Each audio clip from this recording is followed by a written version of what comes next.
आप सभी का स्वागत है प्रतिभा क्लासेस में। आज हम लोग जानेंगे मनु भंडारी जी की कहानी सजा, उसके सारांश को तथा उसकी कथा वस्तु को। कहानी का प्रारंभ करने से पहले हम मनु भंडारी जी के जीवन परिचय को जान लेते हैं। इनका जन्म 3 अप्रैल 1931 को भानपुरा मध्य प्रदेश में माना जाता है। इनकी मृत्यु 15 नवंबर 2021 को गुड़गांव में हुई। इनके प्रमुख कहानी संग्रह हैं एक प्लेट सैलाब में हार गई, 3 निगाहों की एक तस्वीर, यही सच है, त्रिशंकु आदि। इनके प्रमुख उपन्यास हैं आपका बंटी, 1 इंच मुस्कान, महाभोज। ये तीनों ही हिंदी साहित्य के महत्वपूर्ण उपन्यास माने जाते हैं। इनकी आत्मकथा है एक कहानी यह भी। इन्होंने एक नाटक भी लिखा है, इसका शीर्षक है बिना दीवारों का घर। इन्हें साहित्य अकादमी पुरस्कार मिला है, शिखर सम्मान मिला है। एक कहानी यह भी, जो कि इनकी आत्मकथा है, उसके लिए इन्हें व्यास सम्मान प्राप्त हुआ है। आज हम जो कहानी पढ़ने वाले हैं बच्चों, कहानी का जो शीर्षक है सजा, यह मनु भंडारी जी की प्रारंभिक कहानियों में से एक मानी जाती है। इस कहानी में एक व्यक्ति को न्याय पाने के लिए कई सालों तक इंतजार करना पड़ता है। यह व्यक्ति भी वह जिसने कि घूस या रिश्वत कभी ली ही नहीं, किंतु झूठे इल्ज़ाम को भुगतता है। एक ईमानदार व्यक्ति पर घूसखोरी का झूठा इल्ज़ाम लगने से वह भीतर ही भीतर व्यक्ति आहत हो जाता है।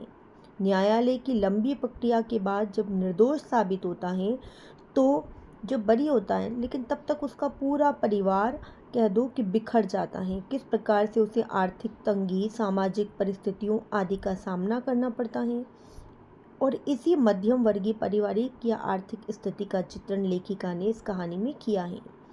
कहानी के प्रमुख पात्र हैं दिनेश, जो कि स्वयं उस रिश्वतखोरी के इल्ज़ाम में पकड़ा जाता है। उसकी पत्नी का नाम है शारदा, उसको एक बेटा है, उसका नाम है मुन्नू, और उसकी पुत्री का नाम है आशा। यहाँ पर एक बच्चों के मामा का जिक्र किया गया है, जो पूरी कहानी में एक अहम किरदार निभाते हैं। उनका नाम है कांत, तथा चाचा जी का नाम बताया गया है उमेश।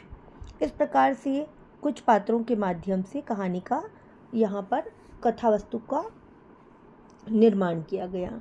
इस कहानी के अंदर बताया है कि जो आशा नामक बच्ची बालिका है, वह एक लेटर लिखती है, और उसी लेटर के माध्यम से इस कथा वस्तु को आगे बढ़ाया गया है कि कितना समय, 5 साल की अवधि तक यह पूरा केस चलता है, और 2 साल की अवधि तक केस चलता है, और बड़ी मुश्किल से ये जो केस है उसको किस प्रकार से धीरे धीरे उसकी तारीखें लगती हैं और किस प्रकार से उसकी सुनवाई होती है। यहाँ जो बच्ची है उसने एक लेटर के माध्यम से बताया है कि 16 अप्रैल का दिन था। बच्ची जो है, अब स्टोरी का प्रारंभ हम इस प्रकार से कर सकते हैं कि जो दिनेश नामक व्यक्ति है, वह जो है कि निर्दोष होने पर भी उसे सज़ा मिलती है। निर्दोष होने पर भी सज़ा मिलती है। सज़ा मिलने जब 2 साल की सज़ा होती है तो सभी जो परिवार के लोग हैं वो खूब रोते हैं। बच्ची जो है कहती है मैं 2 दिन तक स्कूल भी नहीं गई थी। अब जब स्कूल नहीं गई थी तो उसे किस प्रकार से स्कूल में 2 दिन 3 दिन के बाद जब स्कूल जाती हैं तो किस प्रकार से उनके जो फ्रेंड्स होते हैं या जो समाज होता है उसे फेस करती हैं। हाय हाय बेचारी के पिता को जेल हो गई। आपस में दबी दबी जबान में सभी सहेलियां बातें करती हैं, इतने बड़े लोग भी क्या चोरी करते हैं, तभी तो इतनी ठाट बाट से आशा रहती थी। इस प्रकार के संवादों को यहाँ बताया गया है। थोड़े समय वह सारी परिस्थितियों को झेलती हैं, लेकिन बताया है कि उनकी जो मुसीबतें चलती रहती हैं उसमें उसके जो मामा रहते हैं, कांत मामा, जो कि इंग्लैंड से लौट कर आए थे, सीधे उनके घर आते हैं, और घर आकर वे क्या करते हैं, उनके पिता के लिए बेल, जो कि एक अपील मंजूर करवा लेते हैं, और बहुत भाग दौड़ करते हैं। जैसे तैसे उनके पिता को क्या मिल जाती है, ज़मानत मिल जाती है, बेल मिल जाती है। बेल मिलने पर वह जो है व्यक्ति घर आने के लिए तैयार हो जाते हैं। बच्ची सोचती हैं कि बेल मिलना ही मतलब कि पिताजी को सज़ा से मुक्ति मिलना है, लेकिन ऐसा नहीं होता। यहाँ पर बताया गया है कि मेरे पापा को 25 दिनों बाद घर जब उसके पापा घर में घुसे तो प्यार करना तो दूर हमारी ओर देखा भी नहीं। बार बार उसके मन में लग रहा था कि यह मेरे पापा नहीं है, वह ऐसे नहीं हो सकते। जेल वालों ने उन्हें बदल दिया है। अब वह जो उसके पिता थे वह बिल्कुल चुपचाप रहने लगते हैं, घर में आ जाते हैं और घर में आकर ऊपर के ही जो एक कमरा होता है उसमें स्वयं को यह कह दो कि बंद कर लेते हैं। वो सिर्फ खाना पीना खाते हैं और पूरे समय ऊपर ही बिताते हैं। उनका जो पुत्र होता है बताया, बेटा जो मुन्नू है उसका भी रो रो कर बुरा हाल हो जाता है। वह पापा से बात करना चाहता है लेकिन इस प्रकार से उनके पिता कुछ बात नहीं करते। बच्ची भी यहाँ पर बताइए, दोनों बच्चे बड़े आहत हो जाते हैं। धीरे धीरे उनके घर की आर्थिक स्थिति इस प्रकार से बिगड़ने लगती है कि उसके पिता कहते हैं कि मुन्नू जो है बच्चा, उसको दादा दादी के साथ कहाँ गांव भिजवा दिया जाए ताकि उसकी पढ़ाई वहाँ पर पूरी हो सके। बच्चा गांव चला जाता है। इधर जो माता पिता है, मुन्ने के घर जाने से पूरा घर सूना हो जाता है, सभी की स्थिति बिगड़ जाती है। बच्ची आशा अपने माँ बाप के पास रहती है। 1 साल के बाद एक पत्र आता है कि जो गांव में जो मुन्नू का स्कूल था 5th तक ही था, 6ठी की पढ़ाई के लिए उसे शहर जाना पड़ेगा और शहर में उसे जो रख दिया जाता है उसके उमेश चाचा चाची के घर। अब इधर पता चलता है कि जब चाचा चाची हैं वह में चाची का नाम का जिक्र हुआ है लीला, वह बहुत ही उग्र स्वभाव की मानी जाती है।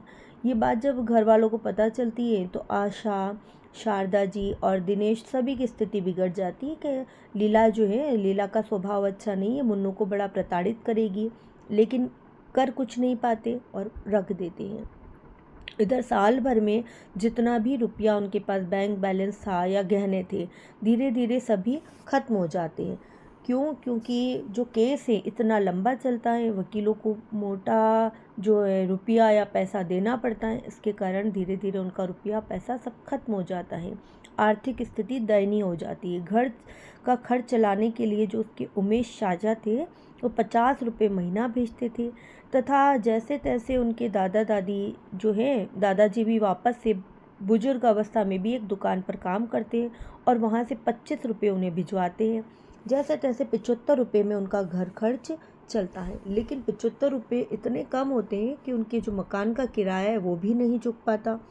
और जो बालिका होती है आशा, वह भी क्या करती है, अपना जो है पढ़ाई को बीच में ही रोक देती है। एक दिन कांत मामा जो हैं आते हैं और वो कहते हैं कि यदि आशा की पढ़ाई यहाँ पर ठीक प्रकार से नहीं हो रही है तो हम ऐसा करते हैं, आशा को मैं ले जाता हूँ। लेकिन उसके पिता आग्रह करते हैं कि मेरे भाई उमेश के पास ही आशा को भी इलाहाबाद भेज दिया जाए।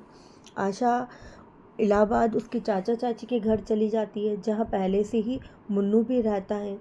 और मुन्नू और आशा को देखकर या उनके खर्च को भी उठाना चाचा चाची के लिए भी भारी पड़ता है। तो एक दिन वह चाची जो है लेटर लिखवा देती है कि इस बार से हम क्या करेंगे कि जो 50 रुपये हम भिजवा रहे थे अब भिजवा नहीं पाएंगे, क्योंकि हमारा भी घर का खर्च चलाना मुश्किल पड़ता है इतनी महंगाई में।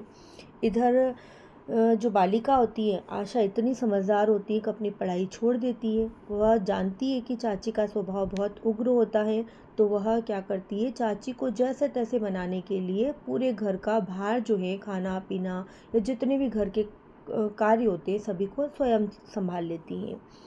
कई दिन या कई महीने भी बीत जाते हैं। इधर उसके माता पिता का कोई पत्र या पोस्ट कार्ड नहीं आता है। बच्ची बहुत चिंतित हो जाती है। थोड़े ही समय में उसके मामा का एक कार्ड आता है। उससे पता चलता है कि उसकी मम्मी को भी, जो कि आशा के आने से या घर की आर्थिक स्थिति कमज़ोर होने से बीमार रहने लगी थी, उसके मामा उसे ले जाते हैं।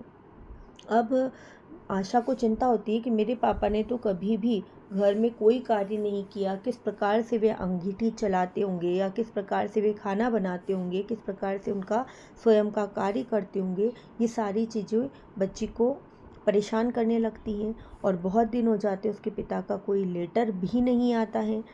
उधर उसकी माता इतनी ज़्यादा बीमार रहने लगती है मामा के घर में, शारदा, जो कि बहुत बुरी स्थिति हो जाती है, उसका बुखार कभी टूटता ही नहीं। ऐसी सारी बातों का जिक्र यहाँ कहानी के माध्यम से लेखिका ने बताया है। बताया है कि जो मुन्नू है उसका रिज़ल्ट भी धीरे धीरे ख़राब होने लगता है। वह हर साल 1 या 2 विषयों में फ़ेल होने लगता है और इस प्रकार से बच्चों की स्थिति भी यहाँ पर बताइए बिगड़ जाती है। एक दिन आशा को विचार आता है कि किस प्रकार से मेरे पापा मुझे डॉक्टर बनाना चाहते थे, किस प्रकार से हम घर में हँसी मज़ाक करते थे, सब खुशहाल जीवन जीते थे, लेकिन आज स्थिति क्या हो गई। तभी 2 साल, 2.5 साल व्यतीत हो जाते हैं। इसी प्रकार से उनकी स्थिति चलती रहती है। एक दिन जो है उसके मामा उसे पत्र लिखते हैं कि जल्द ही फैसला होने वाला है और तुम भी आ जाना। उसके मामा जो है उन बच्चों को लेने के लिए आते हैं। मामा के साथ दोनों बच्चे कहाँ चले जाते हैं, जहाँ की उनके पिता का जो केस चल रहा था, जहाँ सुनवाई होने वाली थी, लेकिन उस दिन पता चलता है कि उनकी मम्मी मामा के साथ नहीं आई। फैसला हो जाएगा तो तुम भी वहीं चले जाना, पता नहीं। इस प्रकार से यहाँ पर संवादों का उल्लेख किया गया है। जैसे तैसे उस दिन सभी लोग मिलकर कचहरी पहुँच जाते हैं, कोर्ट पहुँच जाते हैं। वहाँ पर फैसले की सुनवाई होती है।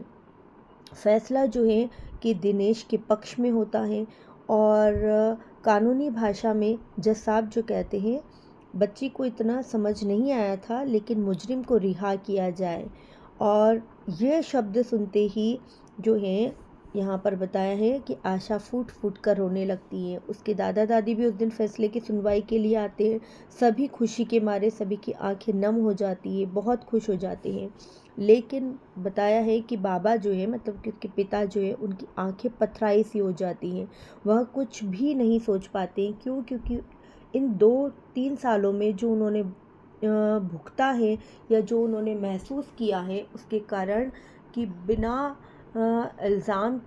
बिना कोई जुल्म किए या कुछ भी उनका अपराध किए भी जो उन्होंने सज़ा को भुगता, या जो भी उन्होंने घर में आर्थिक सामाजिक इस परिस्थितियों को महसूस किया, उसके कारण उसके पिता इतने आहत हो जाते हैं कि सज़ा के अंतिम दिन जब फैसला आ जाता है तो भी वह कुछ नहीं कह पाते। तो यही कहानी लेखिका ने इस में सजा कहानी के माध्यम से बताई है। तो आप लोगों को कहानी पसंद आई है तो इसे लाइक, शेयर और सब्सक्राइब ज़रूर कीजिएगा। धन्यवाद।